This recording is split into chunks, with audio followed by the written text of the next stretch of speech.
What's up, folks? It's Adeptus, and today we're going to be going over trial logs, combat logs, encounter logs, a rose by any other name, would show metrics just as sweet. Stick around, we're getting nerdy.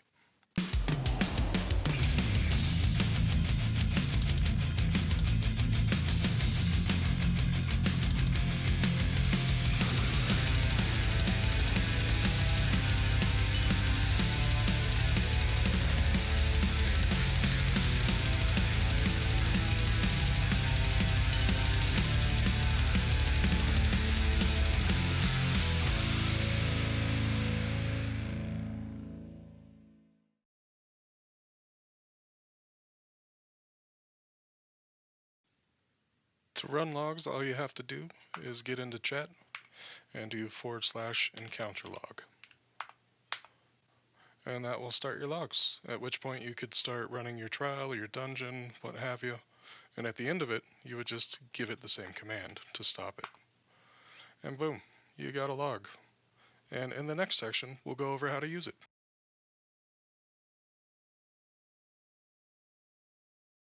Alright, great, you've got a log. But in order to make it useful, you have to upload it so other people can view it.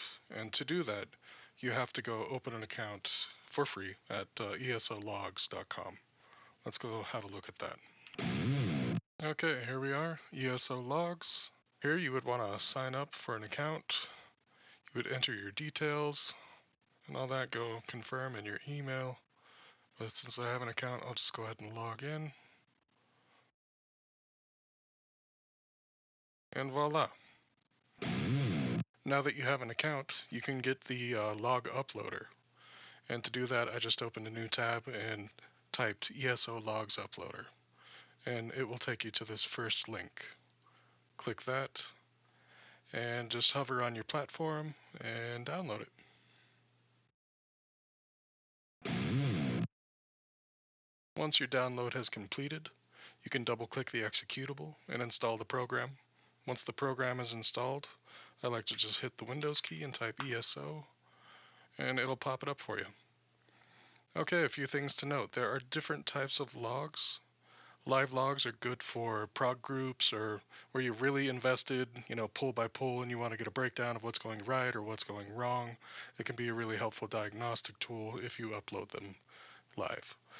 Most of the time, I just do it after the fact and use upload a log, and that works just fine for me. I've never used these fancy pants settings, but I'm sure I will one day.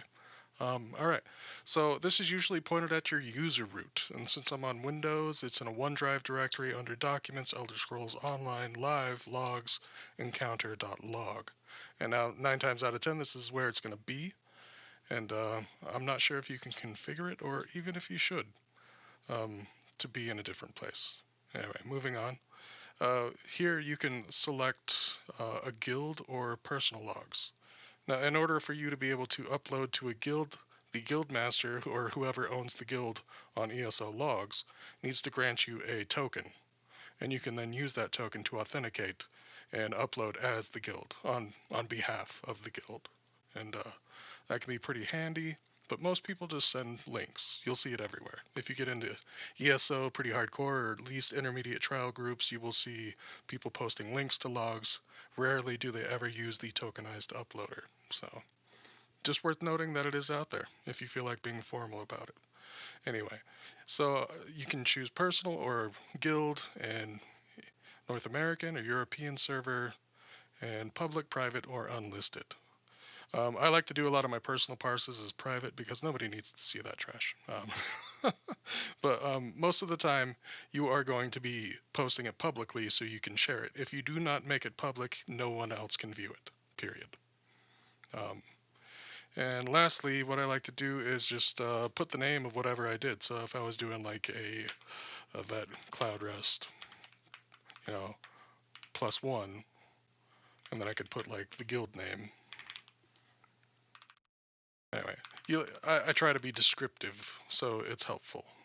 And right now I just did a parse on the precursor, so I'm going to say precursor. I'm just going to say actually just parse. And I'm going to set that to private and go. Alright, great. And now that it's uploaded, we can go view the report.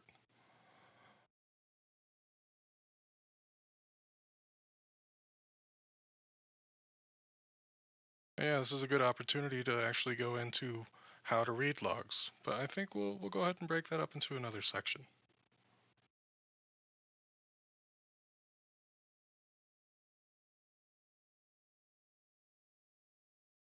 Okay, so let's break down what's happening here, what's going on in the interface. And so we have a summary that aggregates all of the data. We have separate tabs for the different metrics that people would be interested in.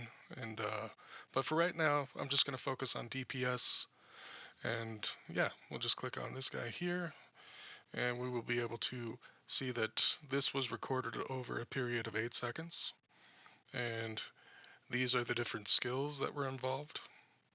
And you can also see them down here.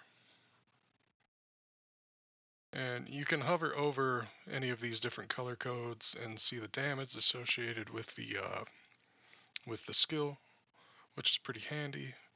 If you want to see if a skill is worth keeping around, if it's pulling its weight, you can come over here. Anyway, the point I'm making is that it's a fun diagnostic tool for introspection, and it's a good way to keep track of how you're performing. And yeah, let's switch over to an actual like log. All right, here we go. So this is what a full log will look like. And I like to just go to all encounters. And here is what a populated log looks like. We have all the characters, the healers. Here you can see all of the DPS and whatnot. We can swap over to damage done, because that's what I get stoked about. I'm a DPS main. Man, some of these guys are just beasts. But yeah, so this is where you can see all the aggregate information under the summary tab. If you're interested in damage taken, you can see who sponged up the most damage, who did the most healing. And the real value here is just being able to drill down on somebody's build and see what's going on. And here you can see this guy's a top performer, and he's using wizards to swap between setups for different scenarios. Everything's contextual, and he's just absolutely crushing it. Yeah. This is the kind of value that you get out of logs.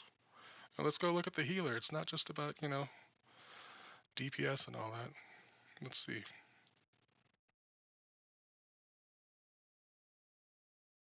Woo. Symphony of Blades, nice. Anyway, I'm getting off track, but this is the point. This is what they're good for, and this is what you can do with them, and this is why you should probably consider using them, because everything involved is free. It just takes a little bit of time to set up. Anyway, I hope you found that helpful, and I will catch you guys next time. Peace.